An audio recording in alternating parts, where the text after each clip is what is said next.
Hi, this is Runa, and you're listening to the Changemakers podcast, where we share tips, insight, tools, and stories from other changemakers designed to motivate you to become the change you want to see in your world. Make sure you join our Changemakers community at runamagnus.com/podcast.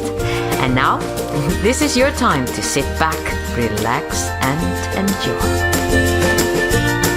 Meet Celynn Morin, the woman who has lived most of her life in South Africa. With her family heritage coming from the Champagne region in France, she now lives and works in London, UK as a registered health practitioner, an award-winning professional speaker, and a workplace well-being consultant. I had to get Celynn on the Changemakers podcast to share with us how business leaders and their team can manage their energy, optimize their health, and enhance their performance and get better resilience. This is something for changemakers worldwide, and I do hope that this is of value for you. Let's give the word to Celynn Morin. Celynn Morin, welcome to the Changemakers podcast. So beautiful to have you, Thank you. as our guest. Thank you. I'm looking forward to this for many reasons. Start by give our audience a little insights into what drove you to the position and to the life that you're leading today. I was always sure that I wanted to study something to do with medicine, so in the healing profession. But I wasn't sure I wanted to be a doctor or a surgeon that always sees sick people. And when I researched what was available at the university, I came across a course called dietetics, which is around, understanding nutrition clinically and how it can help you to lead a better life. And I just knew that was what I wanted to be. So I qualified as a dietitian in 2000. And after 5 years of clinical practice, I moved into corporate wellness and the workplace. And since then, so for 13 years now, I've been doing workplace well-being, specifically working with leaders. Wow. Well, I love your concept for so many reasons. One of them is how you seem to be a master in using special words. You really like, when I was looking at your website, and by the way, it's celynmorin.com. When I'm looking at your website, this was what was coming up for me. Is it like, oh yeah, she goes into becoming a well-culator. Yeah, so in 2006, I had... Tell us. I had this opportunity to present to, I remember the day quite clearly because it was quite a life-changing moment for me. There were 75 people, 74 to be exact, that arrived. And I designed a 1-hour talk. And people like to be engaged. They don't want to be spoken at. They want to be included. So I put together this questionnaire that was based on science around what we know are the fundamental things you should have in place if you want to live a good, long, healthy life. And I used that as a questionnaire. And it got such a great response that I used it again and again and again. And thousands of times since 2006. So the Wellculator is a framework, a questionnaire that looks at the fundamental things that we should have in place if we want to manage our general sense of well-being. And it's easy to use, and people love getting a score. Yeah. And then it gives you an idea of, okay, well, that's an awareness. I didn't realize that was quite important, and I could potentially work on that. And then it also helps then as a benchmarking tool in how to set goals and intentions. And where do you see, through that survey, where do you see most of us are stuck? Well, if anybody wants to, on my website, they can go through the Wellculator for free, and you'll see, actually, it's common sense. But it's not common practice. That's why I have a job. Because we are not putting the stuff that we know. Many of us are not. We are stressed and tired.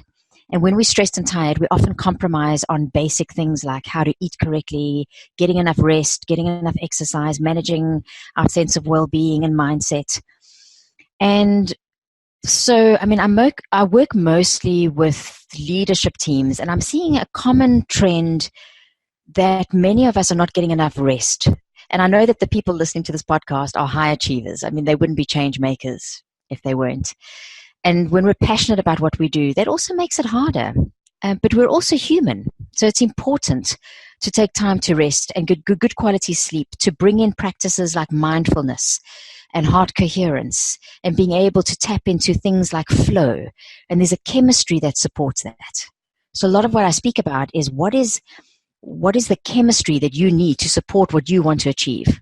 You know, as a presenter, I need to manage my energy maybe differently to a programmer or somebody who's sitting behind a desk all day that needs to make very cognitive-based decisions. Yeah, so it's around finding a personal blueprint that works for you. And the Wellculator is a good place to start. Finding a personal blueprint. Yeah. You mentioned a few things there that I think is so interesting. We know it all, but we don't practice it. We are somehow, it's not like we are not overloaded even with information on how to do it. What do you feel when you're working with your clients? What do you feel is the turning point for them, that they move from knowing to being? And that is so important, because we are human beings, not human doings. I would say the turning point is when I give the groups I work with permission to make micro steps, small baby changes. I mean, the neuroscience is very compelling. When we look at, I follow a Professor B.J. Fogg from Stanford University, for instance. He's got a phenomenal model. And we can see that when we make lifestyle changes that are simple, really tiny, we're more likely to put them in place. And for a variety of reasons, like positive affirmation, reinforcement, dopamine that gets released, a sense of control, you feel good and you're more likely to do it again. And consistency is more important than intensity. So it's better for you to walk for 10 minutes every morning than it is to go to the gym for 1 hour a week and overdo it. So for me, when I give people permission and I take them through a process of how to create small baby steps that are realistic, and there's some ingredients in this recipe that we know seem to help most of us to achieve lifestyle habits that stick. I find people are like, I can do this. This isn't going to take a lot of energy. In fact, it's going to be super easy. And then and then you buy in. And once you start doing it, I mean, it's a journey, hey, Runa. I mean, people look at me as if I'm the expert. I mean, I'm no expert. The more I do this work, the more I realize the wisdom is always in the room. No, there's no one guru that has the answers. We all have an inner intelligence in our bodies that if we tap into that, we'll know what we need. So a lot of what I teach is awareness and then choice. Because with awareness, you can then make different choices that potentially can give you different results. Yeah, the core is the awareness in everything, isn't it? If we're not aware, we don't know what to change. But just knowing that here's something that I can change, I want to. But sadly, a lot of us are not. We're stress rich, we're time poor. Oh yeah, we're overwhelmed, and we keep thinking, next week, maybe next month, and then it comes a new year, and we make the same New Year's resolutions. I'm going to quit smoking. I'm going to lose some weight. I'm going to start a meditation practice. I'm going to spend more time with my kids. And we try and do too much. We set ourselves up for failure rather than success. Yeah. I remember when you were saying that, I remember myself for years and years and years and years, I would put in this vision for, speaking of weight, I would say, yeah, this is the weight that I envision myself to be in, and seeing myself and being really healthy. Not that I wasn't healthy, but just I put the two and two together. And it's interesting from what you're just saying, when I then really made that conscious choice that this year was going to be the year where I was going to focus on this primarily. That's where that one thing became, I'll do that. Whereas I noticed that throughout the years, it's really been, maybe 10 things. So it's interesting how our mind really works when we have to put that real focus into it and commitment. And like you're saying, those little baby steps, which are phenomenal.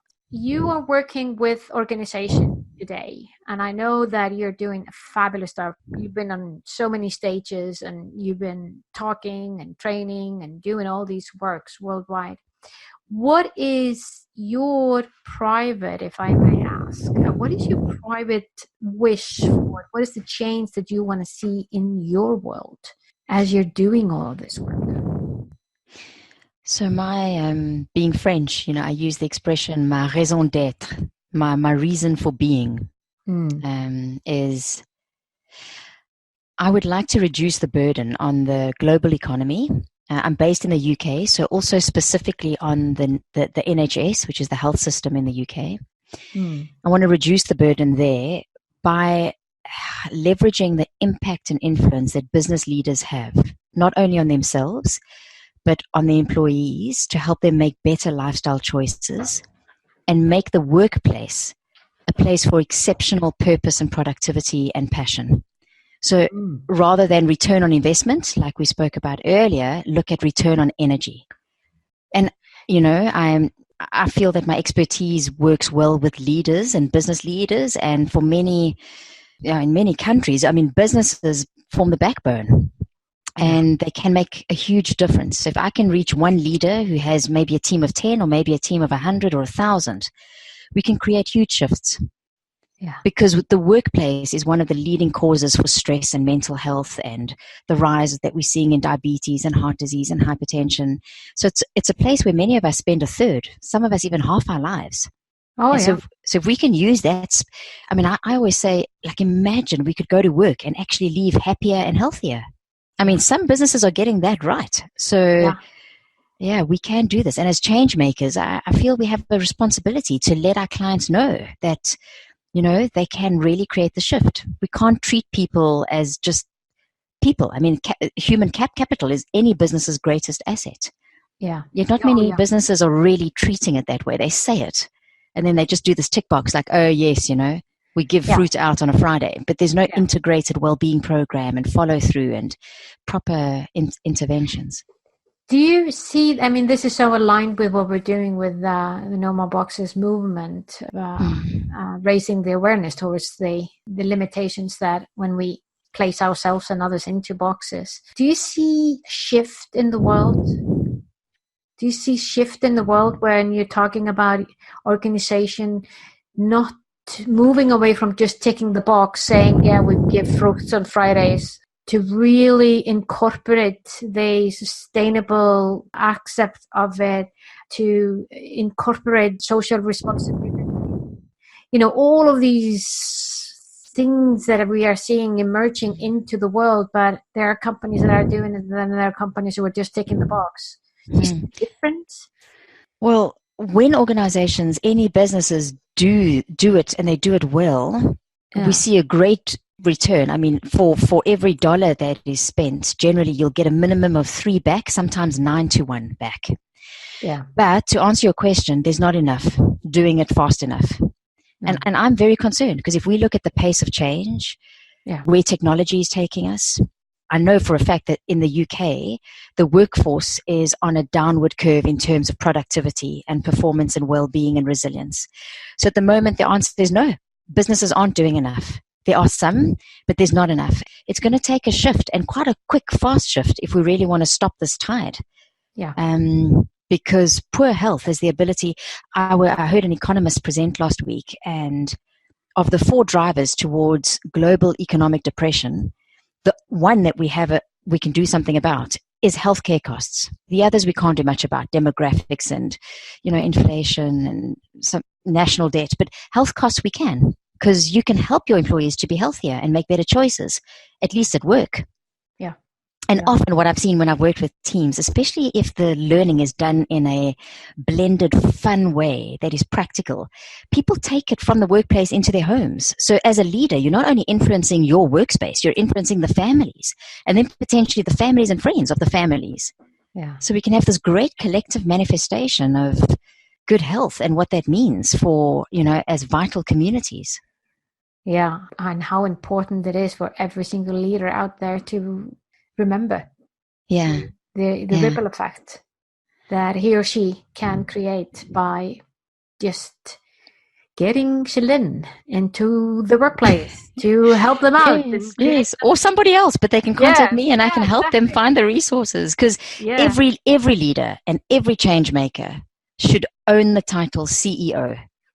And for me, that means Chief Energy Officer. Yeah. Because if you can mobilize energy on demand, that is a wonderful asset to have as a human being. So even if you've worked a 12-hour day and you are exhausted, you have the ability to harness and mobilize energy as you walk through your front door and go into the other part of your life or meet your loved ones and live a full, balanced, holistic life. that's surely a wonderful asset. Wow. Yeah. Here you are, listeners. Chief Energy Officer. Are you ready to take that task and become the CEO there? I am, for sure. And being more and more focused on where I'm putting my energy and more aware of how I want my focus to go so that I can become the change that I want to see in my world. And no, it works. Celynn, thank you so much for your insights. One last thing. How can people, my listeners, contact you? I would say from my website, because from there you can find me on from LinkedIn to Instagram to Facebook. You can email me. You can read my blogs. I'd love to hear from you. And you can also take the Wellculator and share it with others. So my name is spelled quite differently. So it's Celynn, and my surname Morin, Morin. So it's CelynNMorin.com. And I'm sure there'll be a link attached to the podcast. Oh, it will. Great. Celynn, thanks so much for being the guest on the Changemakers podcast.